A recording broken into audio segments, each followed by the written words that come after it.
कि हम लोग जो भी डिवाइसेस बनाते हैं इन जनरल, उसमें डिप्लीशन टाइप मॉसफेट की जगह एनहांसमेंट टाइप मॉसफेट का यूज करते हैं। उसका कारण ये होता है कि जो डिप्लीशन टाइप होती है उसको टर्न ऑफ करने के लिए अलग से कंडीशंस हमें देनी पड़ती है, जिसकी वजह से डिफिकल्टी क्रिएट होती है, यानी कॉम्प्लेक्सिटी बढ़ जाती है। इस वजह से इसको हम लोग डिप्लीशन टाइप मॉसफेट को हम लोग रेयरली यूज करते हैं।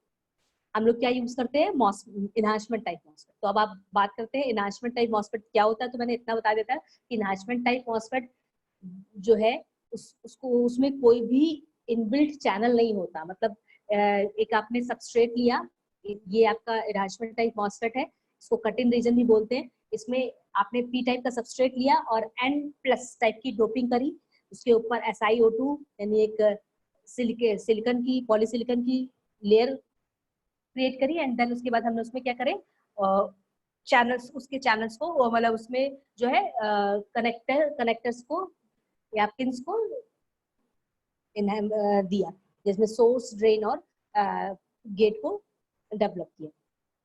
ठीक है, ये कैसे डेवलप किए जाते हैं इसको मैं नेक्स्ट क्लास में आपको बताऊंगी कि कैसे जो ये आपका जो मॉसफेट है, एनहांसमेंट टाइप मॉसफेट है, ये कैसे बनाया जाता है, फाइब्रिकेट कैसे किया जाता है। तो नेक्स्ट क्लास में आपका फाइब्रिकेशन प्रोसेस में बताऊंगी। ठीक है, अभी आज की बात करते हैं तो एनहांसमेंट ट्रांजिस्टर वर्क कैसे करता है ये। तो जो एनहांसमेंट मोड डिवाइसेस होती हैं, इसमें कोई भी इनबिल्ट चैनल नहीं होता। तो जब हम पोटेंशियल रिक्वायर्ड पोटेंशियल जितना वर्क करने के लिए जितना पोटेंशियल रिक्वायर्ड होता है, अगर वो जब अप्लाई करते हैं तो उसमें एक चैनल क्रिएट होता है। ठीक है, और ये जो मॉसफेट डिवाइस होती है, इसमें जो थ्रेशोल्ड वोल्टेज जिसको हम लोग VT से शो करते हैं, अगर थ्रेशोल्ड वोल्टेज से कम चार्जेस यानी वोल्टेज को अप्लाई करते हैं, ठीक है, चार्जेस अप्लाई करते हैं, तो जो चैनल है वो क्रिएट हो जाता है। मतलब also for the MOS devices there is a threshold voltage VT below which not enough charge will be attract to the channel to be formed। ठीक है, मतलब हमें मिनिमम वोल्टेज चाहिए जिसके थ्रू हम क्या है जो चैनल है वो फॉर्म कर सके। ये जो थ्रेशोल्ड वोल्टेज होता है मॉसफेट के लिए, वो एक फंक्शन होता है डोपिंग लेवल का। ठीक है, और मतलब ये थ्रेशोल्ड वोल्टेज जो है वो एक्चुअली डिपेंड करता है डोपिंग लेवल पे और ऑक्साइड लेयर की थिकनेस। ठीक है, कि कितना थ्रेशोल्ड वोल्टेज रिक्वायर्ड है, कितना मिनिमम हम वोल्टेज प्रोवाइड करें मॉसफेट को, एनहांसमेंट टाइप मॉसफेट को, ताकि चैनल कंडक्टिंग पाथ क्रिएट हो सके दो एन टाइप के जो आपके रीजन्स हैं उनके बीच में। भाई इनके बीच में अगर चैनल नहीं होगा तो कोई करंट का कंडक्शन ही नहीं होगा। ठीक है, तो हमें कितना मिनिमम वोल्टेज प्रोवाइड करना है उसको हम लोग बोलते हैं थ्रेशोल्ड वोल्टेज। और ये थ्रेशोल्ड वोल्टेज डिपेंड करता है कि जो भी आपने जो सबस्ट्रेट लिया है उस पे क्या है, कितनी उसमें डोपिंग, उसका डोपिंग लेवल कितना है और उसकी ऑक्साइड की थिकनेस लेयर कितनी। ओके, अब पहला केस लेते हैं, फर्स्ट केस कि when VGS is equal to 0 यानी गेट टू, अभी हमने नहीं, या ये कह सकते हो कि V है वो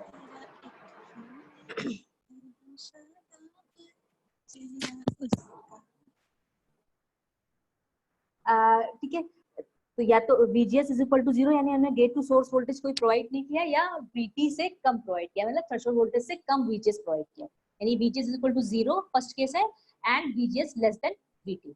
तो इस टाइम पे इस केस में जो डिवाइस है वो नॉन कंडक्टिंग डिवाइस की तरह बिहेव करे, यानी इसमें कोई कंडक्टिंग पाथ क्रिएट नहीं होगा, तब तक नहीं होगा जब तक कोई गेट टू सोर्स वोल्टेज हम प्रोवाइड नहीं कर रहे हैं, जो कि हमने कहा। और अगर जो ड्रेन टू सोर्स पोटेंशियल है जिसको हम लोग VDS बोलते हैं वो भी 0 है। अब इस इनसफिशिएंट वोल्टेज जो गेट पर हमने प्रोवाइड किया है फॉर चैनल एस्टेब्लिशमेंट के लिए एन टाइप के मॉसफेट को, तो इसमें जब हमने कोई कंडक्टिंग पाथ के लिए हमने कोई गेट टू सोर्स वोल्टेज दिया ही नहीं है, तो यहाँ पे ड्रेन टू सोर्स के बीच में कोई भी कंडक्टिंग पाथ क्रिएट नहीं होगा, यानी कोई कंडक्टिंग चैनल नहीं होगा इस केस में, जब हमने कोई भी गेट टू सोर्स वोल्टेज नहीं दिया है या गेट टू सोर्स वोल्टेज को थ्रेशोल्ड वोल्टेज से कम दिया हुआ।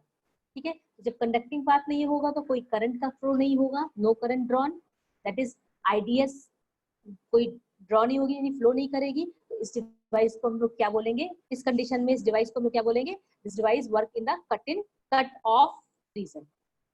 ठीक है, so this is the figure which shows the cutoff region of MOSFET, enhancement type MOSFET, yeah, enhancement type, N-type enhancement type MOSFET, yeah, N-type enhancement mode MOSFET. Second case, when we apply VGS, gate to source voltage greater than VT, मतलब threshold voltage से हमने gate to source voltage ज्यादा दिया, when a maximum voltage greater than threshold voltage, okay, is applied, a high concentration of negative charge carrier forms. जब हमने threshold voltage से gate to source voltage ज्यादा apply किया तो नेगेटिव चार्ज कैरियर का high concentration जो है वो फ्लो करने लगेगा, जिसकी वजह से एक इन्वर्जन लेयर जो है, जो इसका जो साइज होता है, थिकनेस होती है, बहुत थिन होती है, ये क्रिएट हो जाएगी। किसके बीच में क्रिएट हो जाएगी, एक सेमीकंडक्टर और ऑसिलेटर ऑक्साइड इंसुलेटर के बीच।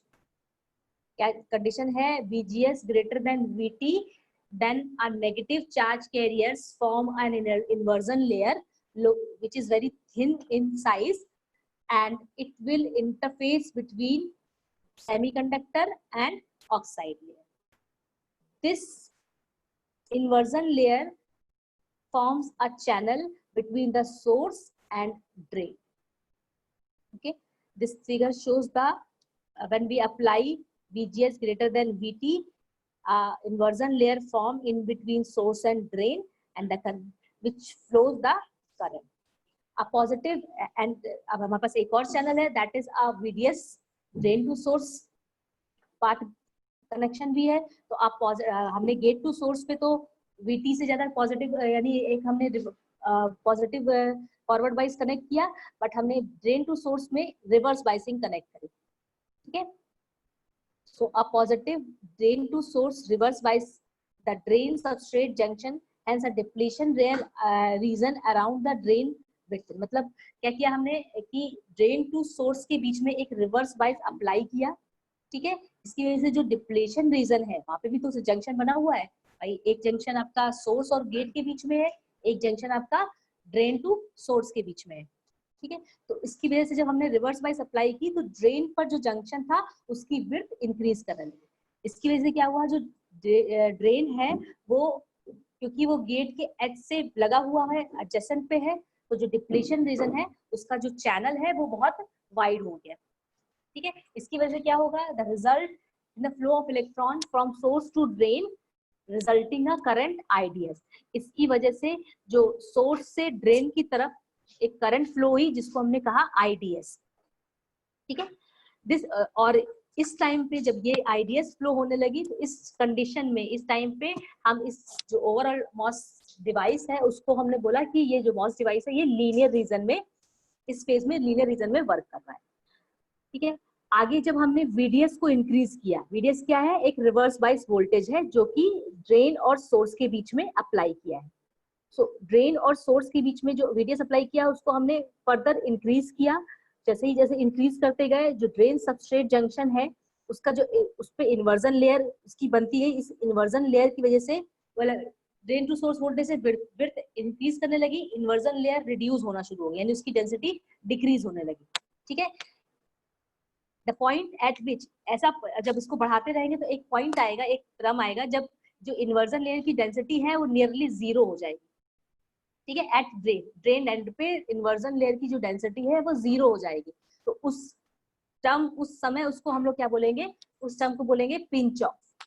ठीक है, आगे ये बहुत यूज होगा। तो पिंच ऑफ पिंच ऑफ क्या होता है, the point at which the inversion layer density becomes very small at drain end. ठीक है, तो the value of VDS at pinch off, यानी जब VDS की वैल्यू पिंच ऑफ पे पहुंच जाएगी तो हम लोग उसको बोलेंगे, उसको डिनोट करेंगे VDS सैट, यानी VDS सैचुरेशन रीजन। यानी जब हमारा जो VDS है वो पिंच ऑफ कंडीशन पे पहुंच जाएगा, यानी पिंच ऑफ रीजन तक पहुंच जाएगा, तो हम जो बोलेंगे कि जो डिवाइस है हमारी अभी तक जो लीनियर रीजन में वर्क कर रही थी वो अब किस में वर्क करने लगेगी, सैचुरेशन रीजन में वर्क करने लगेगी। ठीक है, अब जो डिफ्यूजन करंट फ्लो होती है, डिफ्यूजन करंट कंप्लीट, अब इसमें जब ये चैनल क्रिएट हो गया तो एक डिफ्यूजन करंट फ्लो होगी, तो diffusion current flow the path from the source to drain in this case, किस केस में, जब आपका पिंच ऑफ रीजन क्रिएट हो गया, यानी पिंच ऑफ कंडीशन आ गई, या कह दो सैचुरेशन रीजन में पहुंच गए, causing the channel to exhibit the high resistance। इस पे जो डिफ्यूजन करंट फ्लो हो रही है, क्यों, वो सोर्स से ड्रेन के बीच में, उसकी वजह से जो चैनल है वो क्या करने लगा, वो हाई रेजिस्टेंस प्रोड्यूस करने लगा और बिहेव करने लगा as a current source, constant current source की तरह बिहेव करने लगा। कौन सा region, VDS region, drain to source voltage वाला जो रीजन है, यानी ड्रेन टू सोर्स वोल्टेज पे जो आपने एक्सटर्नल सप्लाई दी है, जिसको हमने कहा रिवर्स बाय सप्लाई किया है, वो एज अ बिहेव कैसे करने लगा, as a constant current source की तरह बिहेव करने लगा और हाई रेजिस्टेंस को प्रोड्यूस करने लगा। This diagram shows this condition. Okay, now we will discuss the characteristic, VI characteristic of the MOSFET या input characteristics। में input characteristics भी होगी और output characteristic भी होगी। VI characteristic की बात करते हैं तो जो characteristic हम लोग बनाते हैं, ड्रॉ करते हैं, वो ड्रॉ करते हैं ID यानी ड्रेन करंट और VDS के बीच, और उसमें हम लोग VGS को यूज करते हैं, क्योंकि VGS हम अप्लाई कर रहे हैं तभी ये कंडीशंस क्रिएट हो रही है, तभी conducting path, conducting channel create हो रहा है और हमारी जो ये डिफ्यूजन करंट है वो फ्लो हो पा रही है सोर्स से ड्रेन की तरफ। ओके, तो जब for VGS less than VT, जब हमारा gate to source voltage VT यानी थ्रेशोल्ड वोल्टेज से कम था, तो क्योंकि कोई चैनल ही क्रिएट नहीं होगा तो कोई ड्रेन करंट फ्लो ही नहीं होगी। ड्रेन करंट कौन सी करंट होती है, आउटपुट करंट होती है। ठीक है, उस कंडीशन में जो हमारा डिवाइस है वो कट ऑफ रीजन में बिहेव करता है, तो ये आपका जो कट ऑफ रीजन है, this is the cut off region. ठीक है, कट ऑफ रीजन में बिहेव करेगा। ओके, जब आपका जो VGS है लेस देन VT होगा। ओके, और उसके बाद क्या है, जैसे ही VDS को इंक्रीज करते हैं at fixed value of VGS, मतलब VGS को हमने फिक्स कर दिया और VDS को भी इंक्रीज किया। अभी तक VGS जो है, VGS यानी gate to source voltage VT से कम था, कोई करंट फ्लो नहीं हो रही थी, तो हमारी डिवाइस कट ऑफ रीजन में वर्क कर रही थी, मतलब ऑन नहीं थी, ऑफ कंडीशन में। ठीक है, अब हमने क्या किया, एक VGS जो है एक कांस्टेंट वैल्यू जो कि VT से ज्यादा है, मतलब हमने सिस्टम में चैनल को क्रिएट कर लिया। ठीक है, उस कंडीशन में करंट फ्लो होने लगी, ID फ्लो होने लगी, वो कंडीशन की बात कर रहे हैं। तो हमने क्या किया, VGS को फिक्स कर लिया। ठीक है, फिक्स करने के बाद हमने VDS यानी टू सोर्स वोल्टेज को इंक्रीज किया। ठीक है, और जब हमने VDS को इंक्रीज किया तो जो हमारा कट ऑफ रीजन में हमारा जो मॉसफेट वर्क कर रहा था वो अब किस रीजन में आ गया, लीनियर रीजन में वर्क करने लगा। क्यों, क्योंकि हमने इलेक्ट्रिक फील्ड इंक्रीज कर दिया, यानी VDS को इंक्रीज कर दिया। लेकिन इसकी वजह से होगा क्या, इसकी वजह से जो इन्वर्जन लेयर है उसकी डेंसिटी डिक्रीज होने लगी, और डिक्रीज होते होते ये पिंच ऑफ कंडीशन, जैसे जो कि अभी हमने बताया पिंच ऑफ रीजन, जब हम VDS को इंक्रीज करते रहे, VDS को इंक्रीज करते रहे, तो ये जो है करंट का फ्लो तो बढ़ गया, बट इसकी वजह से क्या हुआ, इन्वर्जन लेयर जो बनी थी, इन्वर्जन लेयर मतलब जो आपकी कंडक्टिंग पाथ वाली लेयर थी, वो आपकी रिड्यूस होने लगी, और वो रिड्यूस होके पिंच ऑफ कंडीशन तक पहुंच गई। ठीक है, तो इससे क्या होगा, जो VDS है वो इंक्रीज हुआ, करंट भी इंक्रीज हुई, बट जो इन्वर्जन लेयर है वो रिड्यूस हो गई, और इसकी वजह से क्या हुआ, हाई इलेक्ट्रिक फील्ड प्रोड्यूस होने लगी। ठीक है, और हमारा जो डिवाइस है वो लीनियर रीजन में काम करना शुरू कर दिया, और रीजन काम, और जब हम इसको इंक्रीज करते रहे तो ये लीनियर रीजन से कहाँ चला गया, सैचुरेशन रीजन में। तो ये जो आपका VI कैरेक्टरिस्टिक है, ये आपको शो कर रहा है लीनियर रीजन इज दिस, कि आपने VGS को तो फिक्स कर दिया, बट VDS को जब इंक्रीज किया, इंक्रीज करने के बाद इतना इंक्रीज किया तो वो उसमें करंट का कंडक्शन ID फ्लो होने लगी, बट एक कंडीशन के बाद जब हमने VDS को इंक्रीज किया तो जो हमारा सिस्टम है उसका जो इन्वर्जन लेयर है वो पिंच ऑफ कंडीशन तक पहुंच गया, और जैसे ही वो पिंच ऑफ कंडीशन में एंटर किया, हमारा जो डिवाइस है वो सैचुरेशन रीजन में वर्क करने लगा, कि इस कंडीशन में VDS बहुत हाई होता है। This is the saturation region where VDS is very high. Okay, और inversion layer near about to 0। This is the basic working condition of enhancement type MOSFET.